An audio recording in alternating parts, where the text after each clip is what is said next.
ಸ್ವಾಮೀಜಿ ಬಗ್ಗೆ ಮಾತಾಡೋದಾದ್ರೆ ಯಾವ ಸ್ವಾಮಿ ರೀ? ಬಹಳ ಜನ ಅವರ ಹೇಳ್ತಿಲ್ಲ ಸ್ವಾಮಿಗಳು. ಮತ್ತೆ ಅವ್ರು ರಿಯಾಕ್ಷನ್ ಕೊಟ್ಟಿದ್ದಾರೆ ಏನಂತ? ಒಂದು 10 ಎಕರೆ ಜಮೀನು ಕೊಟ್ಟು ಮಟನ್ ಮಾಡ್ಕೊಡ್ತೀವಿ. ರಾಜಣ್ಣ ಅವರು ಎಲ್ಲ ಮನೆ ಒಳ್ಳೆ ಸಲಹೆ ಮಾಡಿದ್ದಾರೆ, ಗೊತ್ತಾಯ್ತಾ? ಒಳ್ಳೆ ಸಲಹೆ ಇದೆ. ಸಲಹೆನ ನಾನು ಪರಿಶೀಲನೆ ಮಾಡ್ತೀನಿ. ಒಳ್ಳೆ ಸಲಹೆ ಇದೆ. ಯಾಕೆಂದ್ರೆ ಯಾವ ಬೆವರು ಸುರಿಸದೆ ಜೀವನ ಮಾಡೋದು ಅಂತಂದ್ರೆ ಆ ಸ್ವಾಮಿಗಳು ನಮ್ಗೆ ಎಂತ ಮಾರ್ಗದರ್ಶನ ಮಾಡಿದ್ದಾರೆ. ಅವ್ರಿಗೆ ಅಭಿನಂದನೆಗಳು.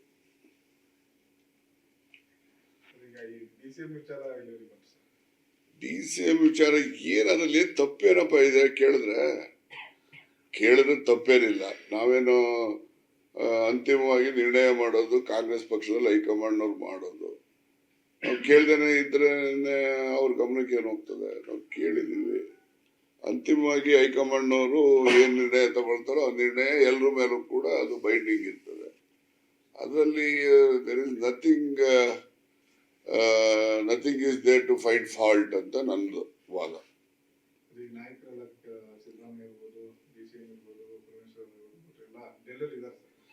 ಇದಾರೆ ಎಲ್ಲದಕ್ಕೂ. ಈಗ ನಿನ್ನೆ ಪಾರ್ಲಿಮೆಂಟ್ ಮೆಂಬರ್ಸ್ಗಳನ್ನೆಲ್ಲ ಮೀಟ್ ಮಾಡಿದ್ದಾರೆ, ಚೀಫ್ ಮಿನಿಸ್ಟರ್ ಮತ್ತು ಇತರ ಕ್ಯಾಬಿನೆಟ್ ಮಿನಿಸ್ಟರ್ಗಳು. ಆ ನಂತರ ಅವರು ಈ ದಿವಸ ನಮ್ಮ ರಾಜ್ಯಕ್ಕೆ ಸಂಬಂಧಪಟ್ಟಂತ ಇಶ್ಯೂಸ್ ಮೇಲೆ ಕೇಂದ್ರ ಸಚಿವರುಗಳನ್ನ ಭೇಟಿ ಮಾಡತಕ್ಕಂತ ಕಾರ್ಯಕ್ರಮ ಇಟ್ಟಿದ್ದಾರೆ. ಅದನ್ನೆಲ್ಲ ಮುಗಿಸ್ಕೊಂಡು ಬರ್ತಾರೆ.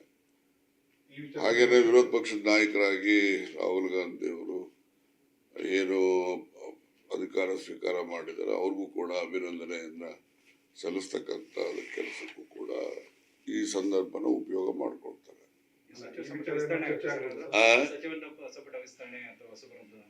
ವಿಸ್ತರಣೆ ಮಾಡೋದು, ಹೊಸಬರು ತಗೊಳ್ಳೋದು, ಅದು ಮುಖ್ಯಮಂತ್ರಿಗಳು ಮತ್ತು ರಾಜ್ಯದ ಮುಖ್ಯಮಂತ್ರಿಗಳು ಮತ್ತು ಕೇಂದ್ರದ ಹೈಕಮಾಂಡ್ ಅವರು ಮಾಡ್ತಕ್ಕಂಥ ನಿರ್ಣಯ.